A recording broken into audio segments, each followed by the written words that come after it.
إن سعيكم لشتى فأما من أعطى واتقى وصدق بالحسنى فسنيسره لليسر. اعوذ باللہ من الشیطان الرجیم. بسم اللہ الرحمن الرحیم. آج ہمارا سبق باب الحمزتین من کلمتین ہے، یعنی جب دو حمزے دو کلموں میں ہوں تو اس کی سب سے پہلے یہ بات ذہن میں رکھیں کہ اس کی دو قسمیں ہیں. ایک قسم ہے متفقتین کی، یعنی دونوں حمزوں کی حرکتیں متفق ہوں، اور دوسری قسم ہے مختلفتین، جب دونوں کی حرکتیں مختلف ہوں. تو سب سے پہلے ہمارا موضوع یہ ہے کہ جب دونوں کی حرکتیں متفق ہوں تو اس کی تین قسمیں ہیں، جیسا کہ آپ دیکھ رہی ہیں کہ دوسرے شعر کے اندر بھی اس کی مثالیں موجود ہیں. پہلی قسم ہے جب دونوں حمزے متفق یعنی دونوں مفتوح ہوں، جاء امرنا. اور دوسری قسم جب دونوں حمزے مکسور ہوں، جیسے من السماء انا. اور تیسری قسم ہے جب دونوں حمزے مضموم ہوں، جیسے اولیاء اولئک. تو امام شاطبی رحمۃ اللہ علیہ پہلے ان کا اختلاف بیان کرتے ہیں. تو فرماتے ہیں وَأَسْقَطَ الْأُولَى فِي اتِّفَاقِهِمَا مَعًا، اور پہلے حمزہ کو گرا دیا ہے فی اتفاقہما معًا، جب دونوں کی حرکتیں متفق ہوں. اذا کانتا من کلمتین، جب وہ دونوں دو کلموں کے اندر ہوں. فتل علی ابو عمر بصری نے، تو اسقط اس کے اندر فعل ہے اور الاولا اس کا مفعول بنتا ہے، اور فتل علی جو ہے یہ اسقط کا فاعل ہے. فتل علی یہ ابو عمر بصری کا ہی نام ہے. تو گویا کہ جب دونوں حمزوں کی حرکتیں متفق ہوں، وہ چاہے دونوں مفتوح ہیں یا دونوں مکسور ہیں یا دونوں مضموم ہیں، تو پہلے حمزہ کو ابو عمر بصری نے گرا کر پڑھا ہے. اس کے بعد دوسرے شعر کے اندر وہ ہمارے سامنے مثالیں بیان کرتے ہیں کہ جاء امرنا، جس طرح کہ یہ ایک مثال ہے مفتوحتین کی. من السماء انا، یہ مکسورتین کی مثال ہے. اور اولیاء اولئک یہ مضمومتین کی مثال ہے. تو ویسے ضمن میں یہ بات یاد رکھیں کہ مضمومتین کی قرآن مجید میں صرف ایک ہی مثال ہے جو یہاں پر بیان ہو چکی ہے. اس کے علاوہ پورے قرآن مجید میں دو حمزے مضموم دو کلموں میں کوئی مثال نہیں اس کے علاوہ. اور تیسرے شعر میں امام شاطبی کہہ رہے ہیں وقالون والبزی فی الفتح وافقا، کہ امام قالون اور امام بزی جو ہیں فی الفتح وافقا، فتح کے اندر وہ دونوں موافقت کرتے ہیں.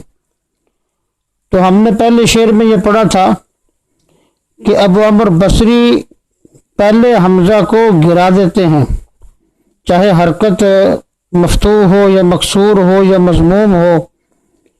تو اس شعر میں قالون اور بزی جو ہیں وہ حمزہ کو گرانے میں ابو عمر بصری کی موافقت کر رہے ہیں، لیکن اس وقت جب دونوں کی حرکتیں متفق یعنی مفتوحتین ہوں گی، تو لہذا پتہ یہ چلا کہ جب دونوں کی حرکتیں مفتوح ہیں تو پہلے حمزہ کو گرانے والے ابو عمر بصری کے ساتھ ساتھ قالون اور بزی بھی ہیں.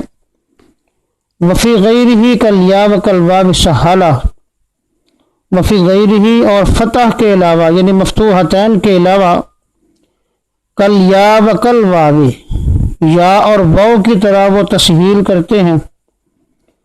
تو قالون بزی کی بات ہو رہی ہے کہ جب دونوں حمزے مکسور ہو تو قالون بزی پہلے حمزہ کے اندر تسہیل کا لیا کرتے ہیں، اور جب دونوں حمزے مضموم ہوں تو قالون اور بزی پہلے حمزہ میں تسہیل کا واو کرتے ہیں۔ تو اس طرح یہاں تک جو ہے وہ قرۂ سبا کا پہلے حمزہ میں اختلاف ہمارے سامنے آ چکا ہے۔ اب آگے وہ ایک لفظ قرآن مجید کے اندر آتا ہے، اس کا اختلاف بیان کر رہے ہیں۔ وَبِالسُّوءِ إِلَّا أَبْدَلَ، اور بِالسُّوءِ إِلَّا جو 13ویں سپارے کی پہلی آیت ہے، اس میں ابدلہ ان دونوں نے ابدال کیا ہے۔ تو ابدلہ سے مراد قالون اور بزی دونوں مراد ہیں، اور پہلے حمزہ کی ہی بات ہو رہی ہے کہ وہ پہلے حمزہ کو ما قبل حرف کے مطابق مطلب واو سے بدلتے ہیں، ثم ادغما، اور پھر دونوں واو کا آپس میں ادغام کر کے پڑھتے ہیں۔ تو وہ پڑھتے ہیں بالسوء الا، وفیہ خلاف، اور اس لفظ کے اندر اختلاف موجود ہے، عنہما ان دونوں سے، قالون اور بزی سے، لیس مقفلا جو کہ بند نہیں ہے، یعنی مغلق نہیں ہے بلکہ مفتوح ہے، کھلا ہوا اختلاف ہے۔ تو یہاں اصل میں اختلاف یہ ہے کہ کیا پیچھے جیسے ہم نے اصول پڑھا ہے قالون اور بزی کے لیے، اس کے مطابق اس کو پڑھا جائے گا، یا پھر جو ہے جیسے ہم نے اس شعر کے اندر پڑھا ہے ابدلہ ثم ادغما، اس کو اس طرح پڑھا جائے گا۔ قالون اور بزی کے لیے پیچھے ہم نے جو اصول پڑھا ہے اس کے مطابق ان کی قرات یہاں بنے گی پہلے حمزہ میں تسہیل کا لیا، یعنی بالسوء الا، اور جو ہم نے اس شعر میں پڑھا ہے اس کے مطابق بالسوء الا بنتا ہے۔ تو یہ اختلاف ہے، تو آپ کو اس بات کی نشاندہی ہونی چاہیے کہ قرآت میں جو اختلاف ہوتا ہے وہ ایسا نہیں ہوتا کہ ایک اختلاف جو ہے وہ راجح ہو دوسرا برجو ہو، ایک کو چھوڑ دیا جائے ایک کو لے لیا جائے، ایسا نہیں ہوتا، بلکہ اس میں دونوں اختلافات جو ہیں وہ پڑھنے ہوتے ہیں، دونوں متواتر ہوتے ہیں، اور وہ دونوں احادیث سے ثابت ہوتے ہیں، مشائخ سے پڑھے ہوتے ہیں۔ تو لہذا اس لفظ کے اندر قالون اور بزی کے لیے دو قراءات ہوں گی، پہلے حمزہ کی تسہیل بھی صحیح ہے، اور پہلے حمزہ کا ابدال کے بعد ادغام کرنا جو ہے یہ بھی صحیح ہے قالون بزی کے لیے۔ اب اس کے بعد امام شاطبی رحمۃ اللہ علیہ جو ہے دوسرے حمزہ کا اختلاف بیان کر رہے ہیں۔ ابھی تک ہمارا یہی موضوع چل رہا ہے کہ جب دونوں کی حرکتیں متفق ہوں تو اس کے پہلے حمزہ کا اختلاف ہم پڑھ چکے ہیں، اب یہاں سے دوسرے حمزہ کا اختلاف جو ہے وہ شروع کر رہے ہیں۔ والاخری کمد عند ورش وقنبل، اور دوسرا حمزہ مد کی طرح کمد، یہاں کمدن سے مراد جو ہے وہ تسہیل ہے کہ دوسرے حمزہ میں تسہیل ہوگی، عند ورش وقنبل، ورش اور قنبل کے ہاں۔ وقد قیل بحض المد، اور یہ بھی کہا گیا ہے کہ خالص حرف مد سے عنہا اسی دوسرے حمزہ کو تبدلہ انہوں نے بدلا ہے۔ تو اس شعر میں امام شاطبی رحمۃ اللہ علیہ نے دوسرے حمزہ میں ورش اور قنبل کے لیے دو وجوہات بیان کی ہیں۔ پہلے وجہ انہوں نے بیان کی ہے کمد، یعنی تسہیل کرنا دوسرے حمزہ کے اندر، اور شعر کے اگلے حصہ میں بیان کر رہے ہیں محض المد۔ محض المد کا مطلب ہے خالص حرف مد سے ابدال کرنا۔ تو دو وجہ یہاں پر ورش اور قنبل کے لیے بیان ہوئی ہیں، تو بطور مثال کے آپ انہی 3 مثالوں کو آپ لے سکتی ہیں کہ مثلا پہلی مثال جو ہے جاء امرنا، اس کے دوسرے حمزہ میں ورش اور قنبل نے تسہیل کرنی ہے، تو وہ پڑھیں گے جاء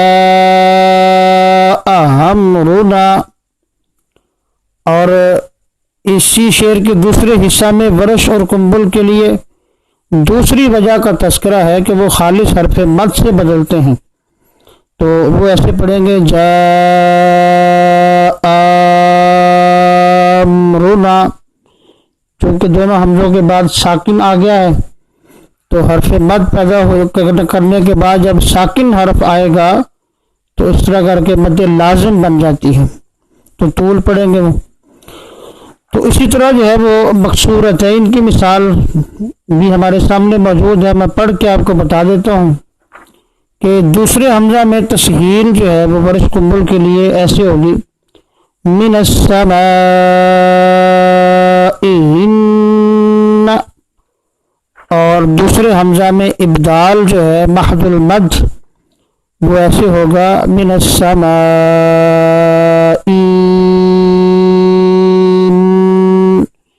کیونکہ یہاں بھی حرف مشدد موجود ہے جو کہ مد کا سبب ہوتا ہے، تو لہذا یہاں بھی مد جو ہے وہ طول ہوگی۔ اسی طرح تیسری مثال جو ہمارے پاس موجود ہے اولیاء اولئک، میں اس کو بھی پڑھ دیتا ہوں کہ ورش اور قنبل کے لیے پہلے حمزہ میں تسہیل ہے اولیاء اولئک، اور دوسرے حمزہ میں تسہیل ہے معذرت، تو پڑھیں گے اولیاء اولئک، اور اسی طرح دوسرے حمزہ میں ابدال ان کے لیے ہوگا اولیاء اولئک۔ اب یہاں پر چونکہ ابدال کرنے کے بعد سبب مد موجود نہیں ہے تو لہذا ان کے لیے صرف کسر ہوگا۔ تو اس سے اگلے شعر کے اندر امام شاطبی رحمۃ اللہ علیہ جو ہیں دو کلمات قرآنیہ بیان کر رہے ہیں جن کے اندر ورش کے لیے ایک تیسری وجہ بھی ثابت ہے۔ پہلا کلمہ ہے ہؤلاء ان کنتم صادقین، یہ سورۃ البقرہ میں آتا ہے، اور دوسرا ہے والبغاء البغاء ان اردنا، یہ سورہ نور کے اندر آتا ہے۔ تو ان کے لیے لورشہم بیاء، ورش کے لیے یا کے ساتھ ابدال ہوگا خفیف الکسری، کسرہ خفیفہ کے ساتھ۔ بعضهم تلا، بعض نے پڑھا ہے، اس کا مطلب یہ ہے کہ ورش کے لیے ایک تیسری وجہ بھی ہے کسرہ خفیفہ کے ساتھ یا، مطلب یا مکسورہ کے ساتھ ابدال کرنا۔ تو ورش اس کو پڑھیں گے ہؤلاء یا مکسورہ، اسی طرح البغاء، تو کسرہ خفیفہ سے مراد جو ہے وہ عام کسرہ ہے، کوئی خاص کسرہ نہیں ہے بلکہ عام ہی کسرہ ہے، یا مکسورہ کے ساتھ وہ پڑھتے ہیں۔ تو یہاں تک ہمارا پہلے حمزہ کا اپنا متفق الحرکتین جو ہیں ان کا اختلاف مکمل ہو چکا ہے کہ جب دو حمزے دو کلموں میں اس طرح ہوں کہ ان کی حرکتیں متفق ہوں، وہ دونوں مفتوح ہیں یا مکسور ہیں یا مضموم ہیں، تو ان کا اختلاف ہم پڑھ چکے ہیں۔ سب سے پہلے ہم نے پڑھا یہ تھا کہ اس میں پہلے حمزہ میں اختلاف کیا ہے، اور اس کے بعد ہم نے پڑھا والاخری کا مد سے کہ دوسرے حمزہ میں اختلاف جو ہے وہ کیا ہے۔ تو یہ ہمارا مکمل ہو چکا ہے۔ تو اس سے اگلے سبق کے اندر انشاءاللہ ہم پڑھیں گے کہ جب دونوں کی حرکتیں متفق نہ ہوں بلکہ مختلف الحرکتین ہوں تو اس میں کیا اختلاف ہوگا۔ السلام علیکم ورحمۃ اللہ۔